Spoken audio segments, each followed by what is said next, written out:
2 horas. Esse aí é o tempo médio que um professor de ensino infantil leva para criar e montar a sua aula. Agora imagina que você é um professor de ensino infantil e você chegou extremamente cansado do seu trabalho. Poxa, você já não recebe muito bem, né? E você não tá com energia o suficiente para sentar na cadeira ou no sofá, pegar o papel ou pegar o celular e ficar pensando em como você vai criar a sua aula pro dia de amanhã. Criar alguma coisa. Falando assim parece algo muito fácil, né? Só que na prática a gente sabe que não é assim que funciona. Criar alguma coisa é algo que requer energia, tempo, disposição e talvez até alguma motivação ali. E eu sei que você que é professor, você sempre vive cansado e com a cabeça cheia por causa do seu trabalho. E, poxa, criar uma aula depois de um longo dia de trabalho é uma tarefa bem desafiadora. Mas, e se esse problema se resolvesse com apenas um clique? Imagine um aplicativo mobile simples e interativo que em poucos segundos cria um planejamento de aula com base nas suas necessidades e no seu cenário atual. Poxa, parece até um sonho, né? E eu não tô falando de uma aula genérica. Eu tô falando de uma aula específica pro seu problema. Você escolhe o tema e o aplicativo te entrega.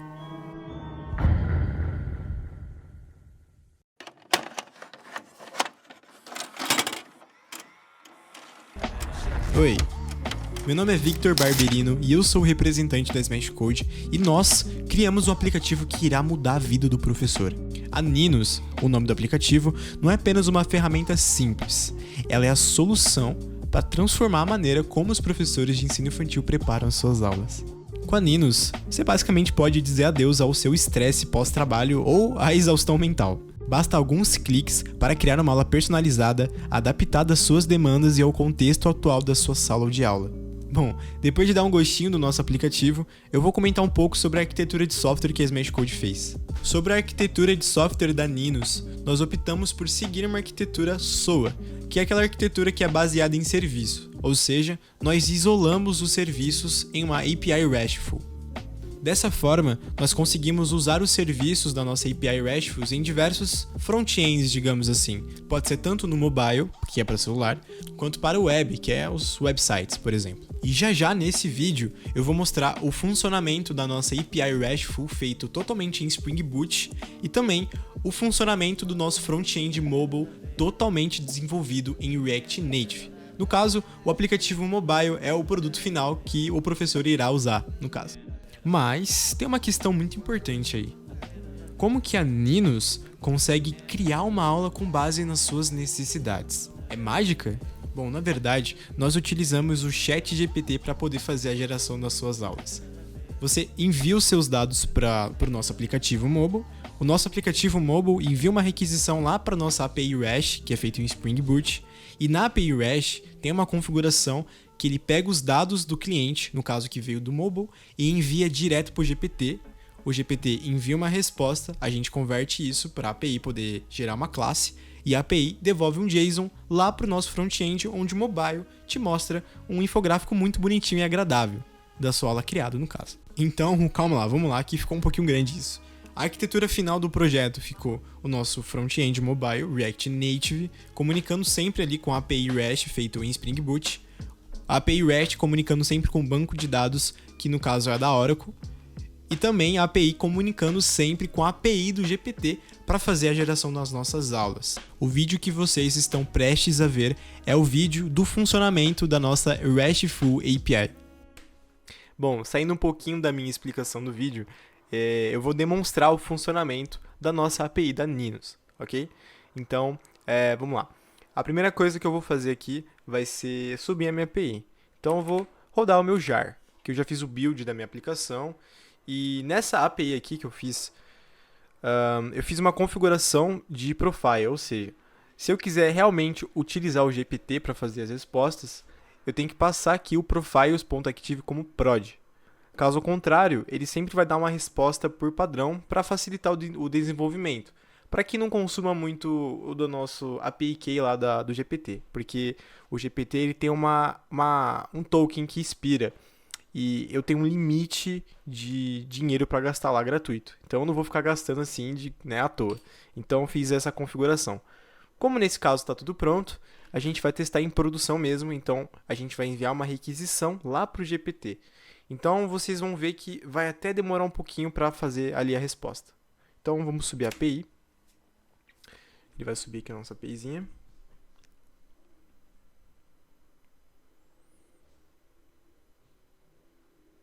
Beleza, subiu, né? A gente vê que está com o Started Application em 8 segundos, subiu tudo certinho. E como vocês podem já perceber aqui no log da aplicação, a API está com segurança, então tem autenticação. Vamos testar a API então agora, né? A API tem alguns endpoints, eu não vou testar todos os endpoints porque vai dar um vídeo de 30 minutos aqui. Então eu vou testar os mais importantes. Primeiramente, para a gente poder criar uma aula, a gente tem que ter uma conta.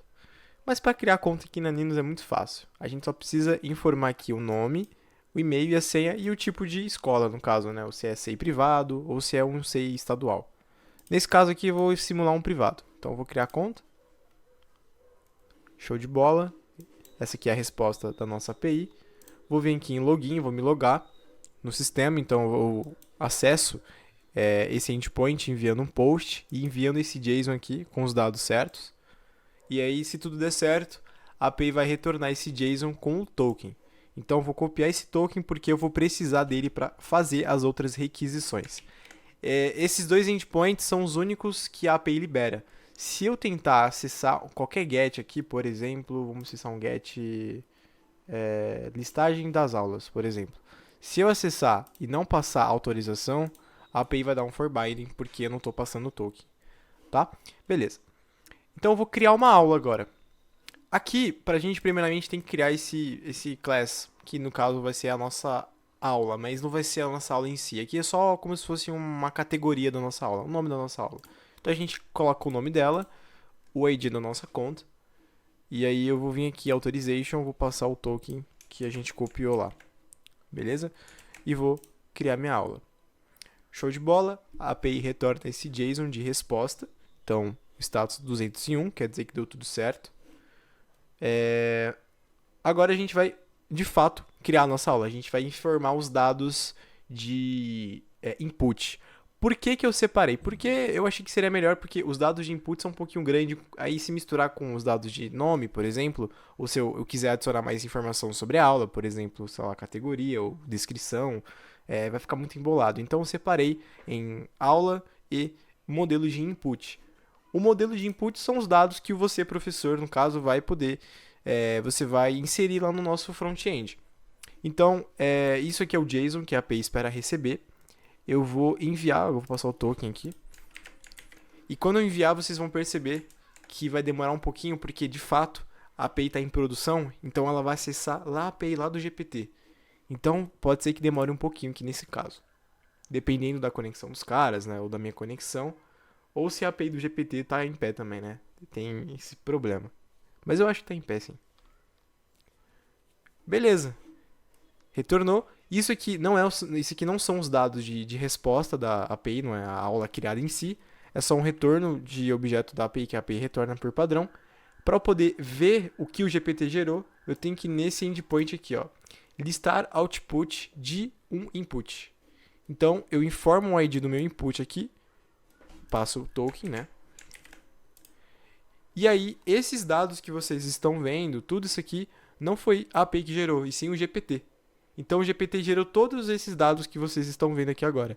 Então, a gente tem introdução da aula, a gente tem objetivo de aprendizagem, desenvolvimento da aula, a gente tem recursos didáticos, por exemplo. Quais são os recursos que o professor pode utilizar no meio da aula? Vou utilizar um livro didático, vou utilizar um brinquedo.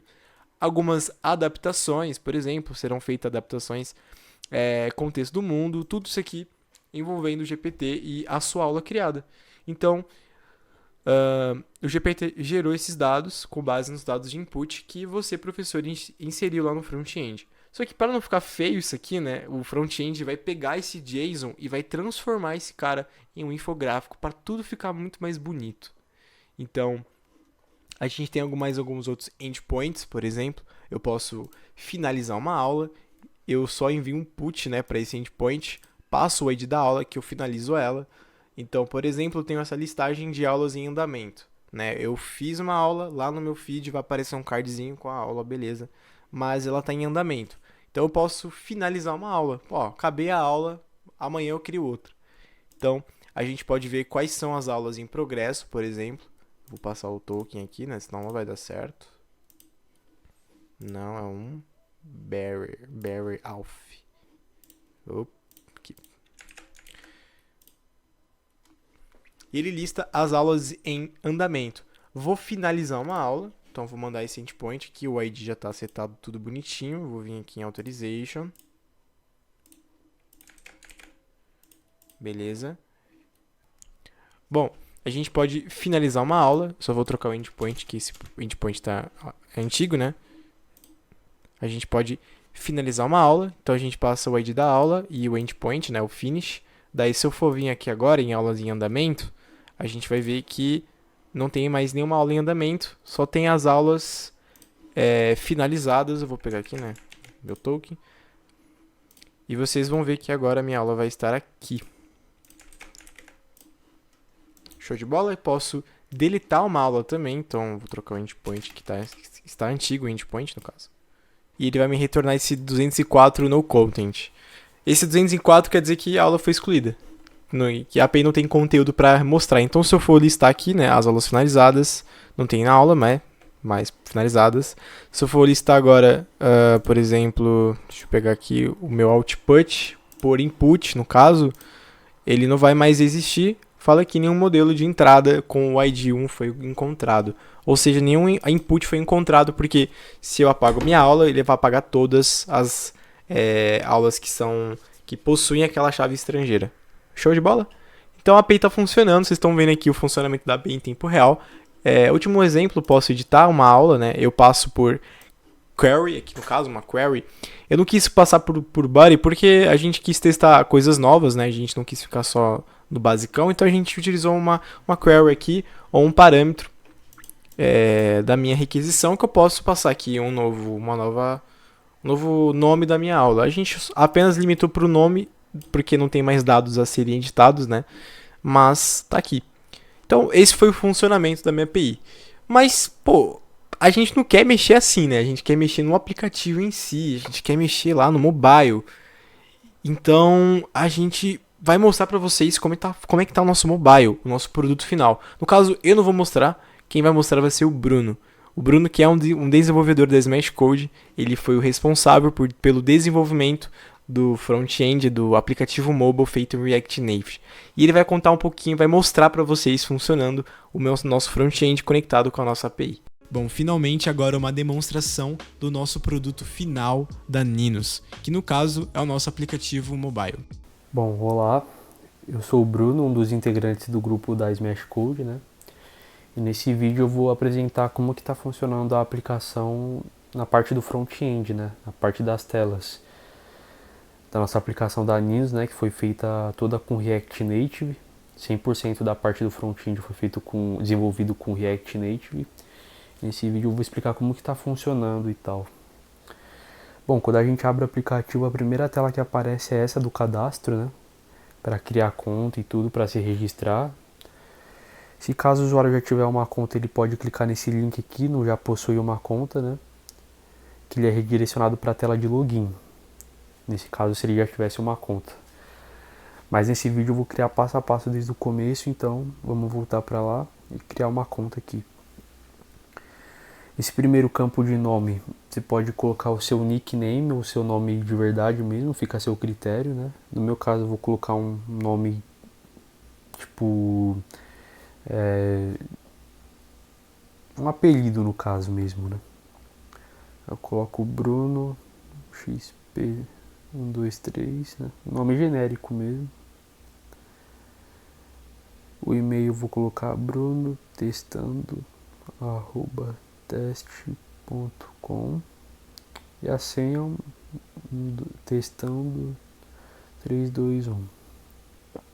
E aí tem duas opções aqui, entre escola particular e escola pública, que vai a critério do professor, né? Ele vai selecionar a opção na qual ele está dando aula no momento. No caso eu vou selecionar a escola pública e registrar. Aí acabei de criar a conta. Quando você cria a conta, você é redirecionado para a tela de aulas, né? que no momento não tem nenhuma aula disponível, como está o ícone aqui, que é o que a gente vai fazer agora, a gente vai criar uma aula, né? Quando você clica nesse ícone do maisinho aqui, no canto esquerdo, você vai clicar nele e vai abrir esse modal aqui, ó, que é para você fazer um resumo sobre a aula, um resumo bem breve mesmo. No caso eu vou colocar aqui aula de geografia, né? Mais um título, né, do que um resumo, e enviar. Quando você enviar aqueles dados, se ocorrer tudo certo, vai abrir esse outro modal aqui. Esse modal é um modal mais específico, que vai ter as informações mais específicas ainda para você fazer sua aula, né? Para o professor configurar como vai funcionar a aula dele. Nesse caso, os dados já estão definidos aqui porque eu não queria tomar muito tempo, para o vídeo não ficar muito extenso e tal. Mas quando estiver pronto para uso o aplicativo, né, esses campos vão estar vazios, né? Aí vamos adicionar a aula aqui, né? Clicar no enviar e pronto, adicionou a aula. Aí aqui é apenas um resumo, né? Tipo, tá o nome da aula, né? Aula de geografia, e embaixo tá meio que uma descrição da aula. Só que na hora que você clica aqui nesse ícone do livrinho aqui no meio do Tab Navigator, você vai para outra página, que é a página do infográfico. Aqui nessa página do infográfico já tem muito mais informações do que na página passada, por exemplo, que só tinha só aquele resumo. Aqui no infográfico tá os dados que o GPT gerou pra gente, né? A gente enviou para a API se conectou com o GPT, né, com a IA, e ele forneceu esses dados aqui pra gente com base nas opções que a gente respondeu lá no modal, né? Aqui tem poucas informações, né? Tem poucos dados porque é só um teste mesmo. Mas o professor pode colocar o quanto de informações ele quiser aqui, tudo para ajudar na aula dele mesmo, entendeu?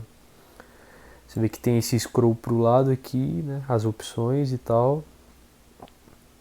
Cada container desse vai ser informações que vai ajudar o professor a dar aula, né? A se guiar no meio da aula. E aqui na última página tem a página de informações do perfil, né? Aqui tá mostrando aqui o nosso ID, né? Nosso nick, né? E aqui é possível você editar esse ID, né? Quando você clicar naquela caneta que abre esse modal, e é possível deletar a conta também, né? E é possível sair também, né? Tem esse link de sair, de fazer logout. Vamos deletar a conta, né? Só para um teste. Deseja excluir sua conta, sim. Voltamos para a tela de login. Então, espero que tenham gostado, né? Essa foi apenas uma demonstração básica, né, de como vai funcionar o aplicativo da Ninos. E é isso. Obrigado. Olha, não foi fácil fazer esse projeto. Realmente, nós da Smash Code tivemos muitos problemas para poder realizar esse projeto. Problemas no back-end, problemas no front-end, problemas com rede, problemas com API, cores, enfim, muitos problemas de verdade. Mas a gente conseguiu fazer com muita persistência e, obviamente, motivação, porque nosso grupo é muito unido. Agradeço a todos que participaram desse projeto, agradeço a todos os professores que fizeram parte desse projeto para pesquisa e, com muito prazer, a gente finaliza o projeto da Ninos. Futuramente pensamos em realizar mais projetos, né, nós da Smash Code, mas esse aqui foi o nosso grande projeto, o primeiro grande projeto da Smash Code. Muito obrigado, espero que você tenha gostado do vídeo e um forte abraço. Até mais.